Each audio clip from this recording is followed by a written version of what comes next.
এর মধ্যে রয়েছে কিছু আপত্তিকর শব্দ, যেমন আমরা এই শব্দগুলো পড়ি না, তুমি যে নূরের নবী নিখিলে ধ্যানের ছবি, আর যে কি মজা, তাই না? আপনাদের কাছে ভালো লাগে না? কানের মজা, কিন্তু শব্দগুলো তো আপত্তিকর।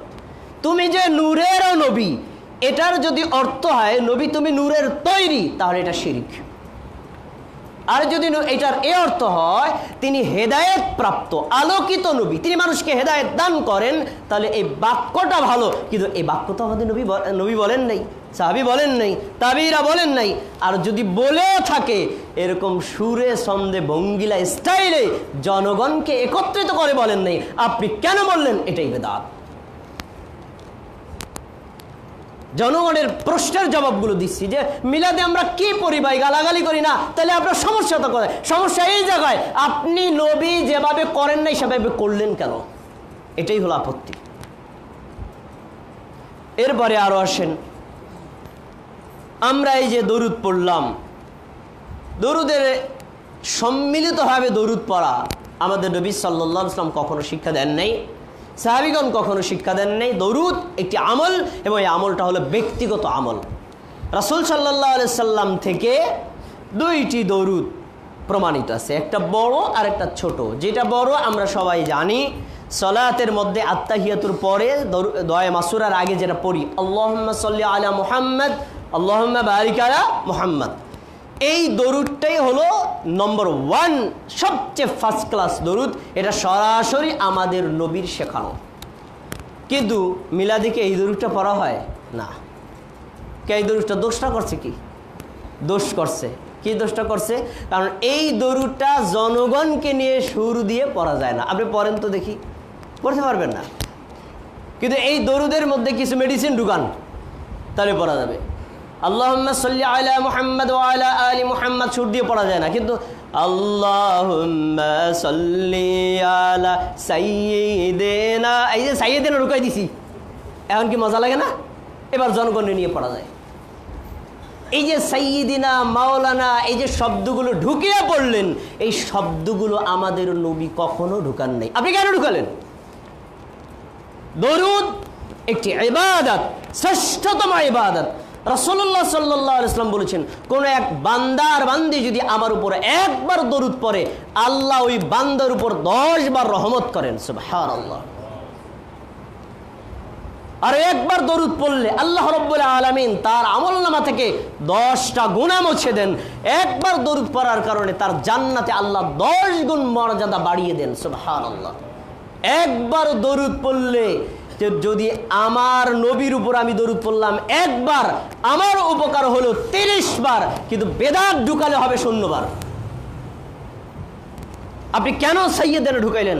আপনি কেন মাওলানা শব্দ ঢুকাইলেন? আপনি কেন শাফিঈনা শব্দ ঢুকাইলেন? ও ঢুকাইছেন এই জন্য সবাই নিয়ে একটু সুরে সন্ধে পড়া যায়।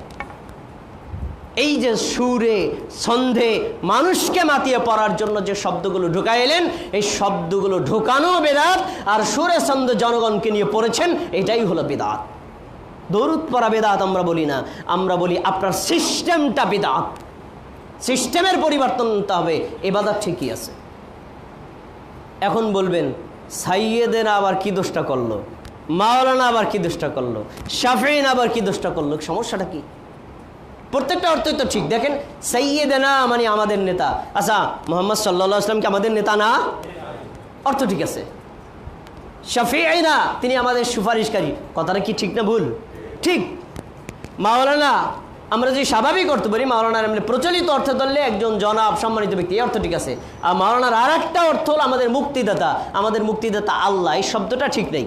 আচ্ছা, আমি এই শব্দগুলো স্বাভাবিক অর্থে ঠিক থাকলাম, কিন্তু আমাদের নবীর আপত্তি দেখেন।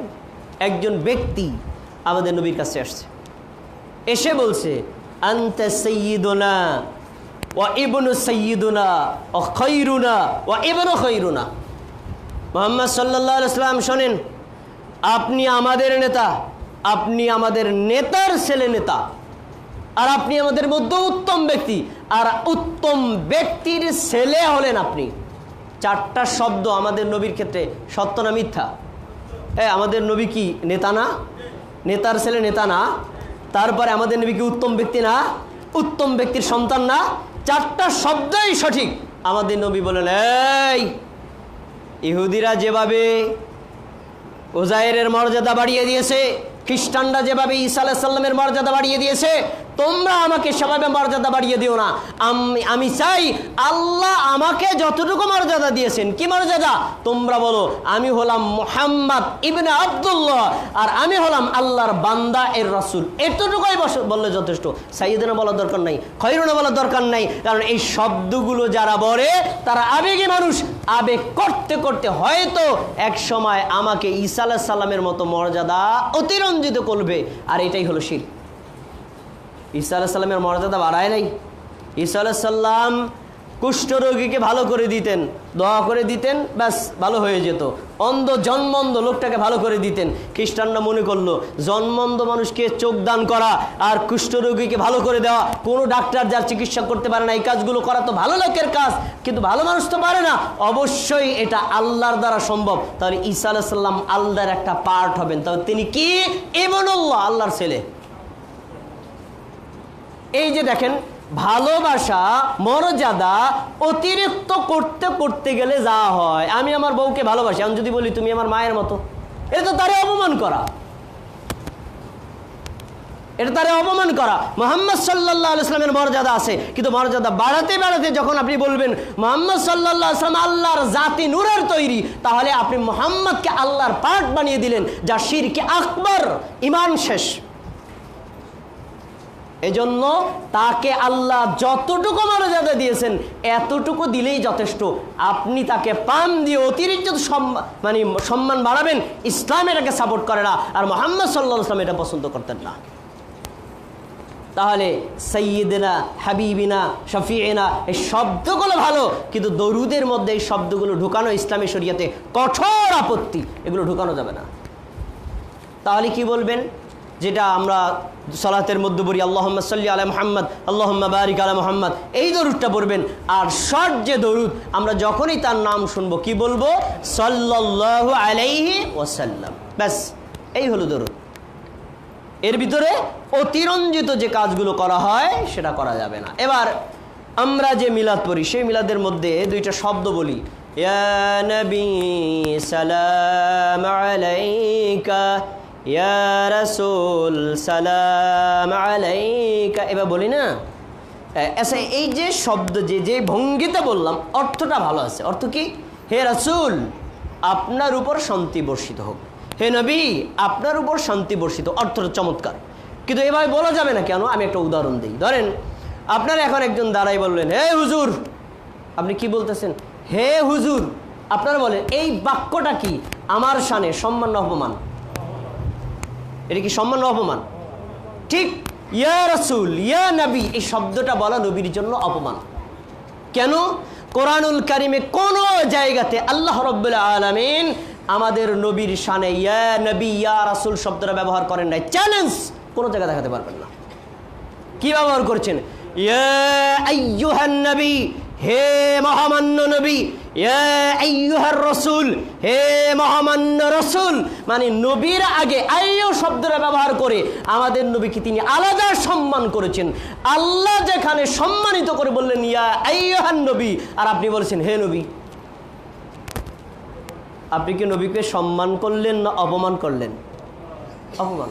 আপনার অজান্তেই অপমান, আপনার অজান্তে থেকে অসম্মান। তাহলে ইয়া নবী ইয়া রাসূল এই শব্দটা এভাবে বলা যাবে না। হ্যাঁ, আপনি ইয়া নবী ইয়া রাসূল বলতে পারেন। কখন? আপনি যদি সাহাবী হতেন, সরাসরি তার দেখা পেতেন। অসংখ্য হাদিসে পারবেন, ইয়া রাসূলুল্লাহ, আপনি আমার এই প্রশ্নের উত্তরটা দিন। ইয়া নবী আল্লাহ, এই জিনিসটা আমি বুঝি না, বুঝিয়ে দিন। দেখেন, নবী সাল্লাল্লাহু আলাইহি ওয়াসাল্লামকে সামনে থাকতে তারা ইয়া রাসূলুল্লাহ শব্দ ব্যবহার করেছেন, কিন্তু ইয়া রাসূল, ইয়া নবী বলেন নাই। ইয়া রাসূলুল্লাহ, ইয়া নবী আল্লাহ এভাবে বলেছেন, কিন্তু শুধু নবী বলেন নাই, শুধু রাসূল বলেন নাই। এখন যারা মিলাদ পড়ে তারা আমাদের উপর একটা অভিযোগ দেয়, যারা মিলাদের বিরোধী, এরা নবীর গোস্তাকে নবী, এরা গোস্তাকে রাসূল, এরা ইসলামের বিরোধী, এরা নবীর বিরোধী। প্রকৃতপক্ষে যারা মিলাদ পড়ে ওরাই আসলে নবীর বিরোধী, কারণ নবীকে অপমান করে। ইয়া রাসূল কেন বলবা, বলবা ইয়া আইয়ুহান নবী, ইয়া আইয়ুহার রাসূল, কিন্তু এটা কিয়ামত পর্যন্ত বলতে পারবে না। কেন? ইয়া আইয়ু দিয়া শুরু হয় না, ইয়া আইয়ুহার রাসূল দিয়ে শুরু হয় না। আপনি তো জনগণকে সন্তুষ্ট করবেন, কিভাবে করবেন? আসেন দিয়ে একসাথে বলি ইয়া আইয়ুহার রাসূল, কোন সুর হয় ভাই? হবে না। তাহলে বোঝা যাচ্ছে দরুদ একটা পার্সোনাল ইবাদত, এটা সম্মিলিতভাবে করার মতোই না। তো সম্মিলিতভাবে করছেন, এটাই হলো বিদআত। এরপরে আরো আসুন, আমাদের সমাজে মিলাদ পড়া হয়। মিলাদরে আমরা দুই ভাগে ভাগ করতে পারি। এক ভাগের মিলাদ হলো কিয়ামি মিলাদ, আর এক ভাগের মিলাদ হলো জুলুসি মিলাদ। কিয়ামি মিলাদ আবার কি? কিয়ামি মিলাদ হলো প্রথমে কিছু কোরআনের আয়াত পড়লো, তারপরে কিছু উর্দু আরবি শের পড়লো, এরপরে মিলাদ পড়তে পড়তে দাঁড়ায় গেল। এই যে দাঁড়ানো, এটার আরবি শব্দ হলো কিয়াম। তাহলে এটা কি? কিয়ামি মিলাদ হলো। আর জুলুসে মিলাদ হলো শুরু থেকে শেষ পর্যন্ত বসে বসেই করা। এই দুই প্রকার মিলাদ পাওয়া যায়। এই যে আপনি দরুদ পড়ছেন আমাদের নবীর উপর, দরুদ পড়তে পড়তে দাঁড়িয়ে যাওয়া, এটা হলো আকীদার উপর ভিত্তি করে। যদি আপনি এই আকীদা পোষণ করেন, আমি দরুদ পড়ছি, আমার এই মজলিসে আমাদের নবী হাজির হয়, অতএব নবী আসছেন, আমি কিভাবে বসে থাকি, এজন্য দাঁড়িয়ে গেলাম, এই সেন্সে কেউ যদি দাঁড়ায়, তাহলে এটা শিরকে আকবার, ওই লোকটা বেঈমান হয়ে যাবে। আর এই আকীদাই আমাদের চট্টগ্রামের কিছু সুন্নি নামদারি লোকেরা পোষণ করে। তারা মিলাদ পড়ার সময় আলাদা একটা চেয়ার খালি রাখে, এই চেয়ারে কেউ বসতে পারবে না। ভাই চেয়ারটা খালি রাখছেন কেন? কারণ আমরা যখন মিলাদ পড়ি আমাদের নবী হাজির হয়, ওই হাজির শব্দ থেকেই আমাদের লোকেরা বলে হুজুর। ওই হাজির শব্দ থেকেই বলে কি? হুজুর। আপনি যান, আপনার সামনে হাদিস পড়ছে আরবিতে, আন আনাস ইবনে মালিক রাদিয়াল্লাহু তাআলা আনহু আন্না রাসূলুল্লাহ সাল্লাল্লাহু আলাইহি ওয়াসাল্লাম ক্বালা, আনাস ইবনে মালিক রাদিয়াল্লাহু আনহু থেকে বর্ণিত, হুজুর সাল্লাল্লাহু আলাইহি ওয়াসাল্লাম বলেছেন। আর এই হাদিসের মধ্যে তিনি বললেন ক্বালা রাসূলুল্লাহ, আর অনুবাদ পরে হুজুর সাল্লাল্লাহু আলাইহি ওয়াসাল্লাম পড়ছেন। আমাদের নবী অথবা কোনো আলেমকে হুজুর শব্দটার ব্যবহার আসমানের কোনো কিতাবে নাই, জমিনের কোনো কিতাবেও নাই। হুজুর বলে সম্বোধন, এই সম্বোধন আমাদের নবীকে কোথাও ব্যবহার হয় নাই, আমরাই বাঙালিরা ব্যবহার করি। কেন ব্যবহার করে? ওই ওখান থেকে চেয়ার খালি রাখছে, আমাদের নবী উপস্থিত হবেন, উপস্থিত যিনি হন তিনি হলেন হাজির। যে লোকটা উপস্থিত তাকে তো হুজুর বলা যায়। চেয়ারটা খালি রাখছি, আমরা যখন মিলাদ পড়ব তখন তিনি চেয়ারে এসে বসবেন। এই আকীদা পোষণ করে কেউ যদি মিলাদ পড়ে, ও বেঈমান, ও মুসলমানই না। কেন? তাহলে এই আকীদা পোষণ করা হয় নবী সাল্লাল্লাহু আলাইহি ওয়াসাল্লাম বলেন হাজির আর নাজির। হাজির আর নাজির এই গুণটা কোনো মানুষের না, এটা আল্লাহর গুণ। আল্লাহর গুণ অন্য কাউকে দিলে শিরকে আকবার হয়। আর জুলুসি মিলাদ যেটা আমাদের সমাজের অধিকাংশ লোকেরা পড়ে, বসে বসে যেগুলা করা হয়, এই সিস্টেমটা কোথাও আবিষ্কার হয় নাই। এবার আসুন, এই যে মিলাদের প্রচলন আর মিলাদের মধ্যে কিয়ামের প্রচলন, এটা কোথা থেকে আসলো? আমাদের নবী করে নাই, সাহাবীগণ করে নাই, তাবিগণ করে নাই, তাবিরা করে নাই, চার মাযহাবের ইমামরা করে নাই। কোথা থেকে শুরু হয়েছে তা তল্লাশি করলে যেটা থেকে পাওয়া যায় সেটা হলো রাসূলের মৃত্যুর 593 বছর পর 604 হিজরি সালে ইরাকের ইরবিল প্রদেশের প্রশাসক ছিলেন যিনি একজন শিয়া আকীদাধারী, তার নাম হলো মুজাফফর উদ্দিন কুকুবুরি। উনি সর্বপ্রথম মিলাদ শুরু করে। প্রচলিত মিলাদ আমরা বাংলাদেশে যেটা পড়ি, এই মিলাদ সর্বপ্রথম আমাদের নবী শুরু করে নাই, সাহাবীরা শুরু করে নাই, তাবিরা শুরু করে নাই, তাবিরা শুরু করে নাই, চার মাযহাবের ইমামরা শুরু করে নাই। কারা শুরু করছে? একজন শিয়া। আপনাদের কাছে প্রশ্ন, আপনারা কি শিয়া না সুন্নি? তাহলে শিয়াদের আমলটা কেন করেন? মুজাফফর উদ্দিন কুকুবুরি উনি আমাদের নবীর নামে, নবীর শানে অতিরঞ্জিত বাড়াবাড়ি করে এই আমলটা চালু করেছে। এরপরে সেখান থেকে বিভিন্ন জায়গায় প্রসারিত হয়ে বাংলাদেশে ঢুকছে। এটা কোরআন হাদিসের কোনো আমল নয়। এরপরে এই যে মিলাদ শুরু হলো, এই মিলাদের মধ্যে আবার কিয়াম যুক্ত করছে, তার নাম তাজউদ্দিন সুবুকি। তাজউদ্দিন সুবুকির কথা হলো যে দরুদ একটি আমল। কার জন্য করি? মুহাম্মদ সাল্লাল্লাহু আলাইহি ওয়াসাল্লামের জন্য করি। মুহাম্মদ সাল্লাল্লাহু আলাইহি ওয়াসাল্লামকে সম্মানিত ব্যক্তি না অসম্মানিত ব্যক্তি? সম্মানিত ব্যক্তি। তা তার জন্য দরুদ পড়ব। বসে বসে পড়লে কি সম্মান হয়? উদাহরণ, এই মিয়া তুমি কোন ক্লাসে পড়ো? আমি ষষ্ঠ শ্রেণীতে পড়ি। তোমার ক্লাস টিচার যখন ঢোকে তখন তুমি কি করো? স্যার আমি দাঁড়িয়ে সম্মান করি। তাহলে তোমার ক্লাস টিচারের চাইতে নবীর সম্মান কম না বেশি? বেশি। তাহলে তোমার ক্লাস টিচার ঢুকলে যদি দাঁড়াতে পারো, আমার নবীর সামনে দরুদ পড়ো, কেন তুমি দাঁড়াতে পারবে না? ও মোর যুক্তিবাদী। কোন যুক্তি কোথায় লাগাইছে? ইসলামী শরিয়ত অনুসরণের নাম, অনুকরণের নাম, কপি করার নাম, যুক্তি দিয়ে পরিবর্তনের নাম না। রাসূল সাল্লাল্লাহু আলাইহি ওয়াসাল্লাম নিজে দরুদ পড়েছেন, সাহাবায়ে কেরাম দরুদ পড়েছেন, কখনো নবী সাল্লাল্লাহু আলাইহি ওয়াসাল্লামের দরুদ পড়তে পড়তে কেউ দাঁড়ান নাই। যুক্তি দিয়ে ধর্ম পালন করা যাবে না। অতএব এই সকল প্রচলিত বিদআত থেকে বেরিয়ে আসতে হবে। এবার আসুন আধুনিক যুগের দরুদ মিলাদ। আমরা আধুনিক যুগে কি করি? 12ই রবিউল আউয়ালকে মনে করি নবীর জন্মদিন। এটা কোরআনেও নাই, হাদিসেও নাই। ঐতিহাসিকরা, ইতিহাসবিদরা গবেষণা করে 4টি মাস ঘোষণা করেছেন। মাসগুলো কি? নবী সাল্লাল্লাহু আলাইহি ওয়াসাল্লামের জন্ম মুহররম মাসে হতে পারে, নবী সাল্লাল্লাহু আলাইহি ওয়াসাল্লামের জন্ম 12ই রবিউল আউয়াল অথবা রবিউল আউয়ালের যে কোনো একটা দিনে হতে পারে, অথবা রজব মাসে হতে পারে, অথবা রমজান মাসে হতে পারে। এই 4 মাসের যে কোনো একটা মাসে। কোন মাস? কোনো নিশ্চয়তা নাই। তো আপনি যে 12ই রবিউল আউয়াল নবীর জন্মদিন পালন করছেন, তার ওয়ারেন্টি আর গ্যারেন্টি কি? ওয়ারেন্টি তো কোরআন, ওয়ারেন্টি তো হাদিস। কোরআনেও নাই, হাদিসও নাই। মানুষের ঐতিহাসিকবিদদের একটা অভিমতরে আপনি ইবাদত বানায় নিছেন। এটা একটা ভুল পদ্ধতি। তারপরে আমরা এই 12ই রবিউল আউয়াল উপলক্ষে শোডাউন করি, আনন্দ মিছিল করি, জশ্নে জুলুস করি, ব্যানারে লিখি সাইয়্যিদুল আয়াত, সকল ঈদের সেরা ঈদ, ঈদে মিলাদুন নবী। লেখা কোন জায়গায়? জনগণ পেশাব করে তার উপরে সাইনবোর্ড করে লেখা। যান ঢাকা শহরে এরকম দেখবেন, আরে 59 দিন পর্যন্ত মিলাদের আয়োজন, 59 দিন পর্যন্ত মিলাদ মাহফিল আয়োজন। কোথায় লেখা আছে? পেশাব করতে বসছে না তার উপরে। সকল ঈদের সেরা ঈদ ঈদে মিলাদুন নবী। তাদের কাছে আমার প্রশ্ন, আপনারা সবাই একটু জবাব দেন তো। ভাই ঈদুল ফিতরে কয় রাকাত নামাজ? সবাই মনে বুঝেন নাই। ঈদুল ফিতরে কয় রাকাত নামাজ? ঈদুল আজহায় কয় রাকাত নামাজ? জুমার দিন সাপ্তাহিক ঈদ কয় রাকাত নামাজ? ঈদ মিলাদুন নবীতে কয় রাকাত নামাজ? क्या नामाज नहीं? क्या ঈদ মানেই তো সালাত। আরে সালাত বিহীন ঈদ হয় নাকি? ঈদুল ফিতর 2 রাকাত সালাত আছে, ঈদুল আযহা 2 রাকাত সালাত আছে, আর জুমার দিন ঈদের দিন সালাত আছে। আপনি যে মিলাদুন নবী পালন করেন ওইটা নাকি টপ লিস্টের সেরা ঈদ, তো নামাজ কই? বলেন আমাদের নবী কয় রাকাত নামাজ পড়ছে, সাহাবীরা কয় রাকাত নামাজ পড়ছে? পড়ে নাই। তাহলে এটা কেন, কিভাবে ঈদ হয়? আবেগ দিয়ে ধর্ম পালন করেন, দলিলবিহীন ধর্ম পালন করেন, কিয়ামতের দিন কি জবাব দিবেন? নবী সাল্লাল্লাহু আলাইহি ওয়াসাল্লাম বলছেন, লিসাওকান সাওকান লিমান গায়্যারা বাদি। আমি যখন হাশরের ময়দানে আমার হাউজে কাউসার থেকে পানি পান করাবো, তখন একদল লোক আসলে তার মাঝখানে আমার মাঝখানে দেয়াল পড়ে যাবে। তখন আমি বলবো, এই দেয়াল ফেলে কেন? এটা আমারই উম্মত। তখন আল্লাহ তাআলা আমাকে বলবেন, ইন্নাকা লা তাদরি, মুহাম্মদ তুমি জানো না, তুমি মৃত্যুর পরে ওরা ধর্মের মধ্যে কত নতুন কিছু আবিষ্কার করেছে। তখন আমি বলবো, গেট আউট, বেরিয়ে যাও, সরে যাও, তোমাদেরকে চিনি না। কেন? ধর্মের মধ্যে নতুন আবিষ্কার করতে বলেছে কে তোমাকে? তাহলে মিলাদ নামে আবেগী চক্রে আপনি যে আমলটা করছেন কোরআন হাদিসে নাই, আপনি করলেন কেন? ধর্ম কখনো আবেগ দিয়ে চলে না, ধর্ম চলে কোরআন দিয়ে, ধর্ম চলে হাদিস দিয়ে। কোরআন হাদিসে থাকলে করবেন, না থাকলে করা যাবে না। সবশেষ, কেউ যদি রিয়েলি মিলাদ পালন করতে চান তাহলে হাদিসে একটা আমল বলা, সেইটি করবেন। রাসূল সাল্লাল্লাহু আলাইহি ওয়াসাল্লামকে প্রশ্ন করা হলো, আল্লাহ রাসূল আপনাকে দেখি প্রতি সোমবার রোজা রাখেন, কারণ কি? কেন রাখেন? সহিহ মুসলিমের হাদিস। তখন তিনি বলছেন, যাকা ইয়াউমুন উলিদতু ফি, যাকা ইয়াউমিন বুইসতু ফি। আমি সোমবারে কেন রোজা রাখি জানো? আমি সোমবারে জন্ম নিয়েছি। সহিহ হাদিস। আমি সোমবারে রোজা রাখি কেন জানো?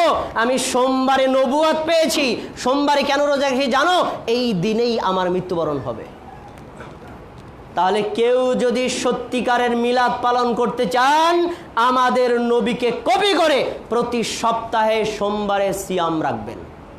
এবার বাঙালির মিলাদ পালন আর নবীর মিলাদ পালনের মধ্যে পার্থক্য দেখেন। আমরা বছরে 12ই রবিউল আউয়ালে মিলাদ পালন করে মিষ্টি খাই, আর আমাদের নবী প্রতি সপ্তাহে সোমবারে রোজা রাখতেন। নবীর মিলাদ আর আমাদের মিলাদের মধ্যে পার্থক্য আছে না নাই? নবী মিলাদ পালন করেন প্রতি সপ্তাহে রোজা রেখে না খেয়ে, আর আমরা প্রতি বছরে 12ই রবিউল আউয়ালে মিষ্টি খাইয়া, তিহারি খাইয়া মিলাদ পালন করি। তা তার মিলাদ আর আমাদের মিলাদের মধ্যে পার্থক্য। কেউ যদি মিলাদ পালন করতে চায় তার জন্য একটাই আমল, সপ্তাহে মাত্র একটা সিয়াম রাখবে সোমবারে। কেন? এই দিনে আমাদের নবী জন্ম হয়েছে, এটা নিশ্চিত সহিহ হাদিস, এর উপর ভিত্তি করে আমল আপনি করতে পারেন। আল্লাহ রাব্বুল আলামিন প্রচলিত যে মিলাদ আছে এই মিলাদের বেদাত থেকে আমাদের সমাজকে, আমাদের মুসলিম ভাইদেরকে বিরত থাকার তৌফিক দান করুন এবং সুন্নাহ অনুযায়ী যেভাবে তার উপর দরুদ পড়া দরকার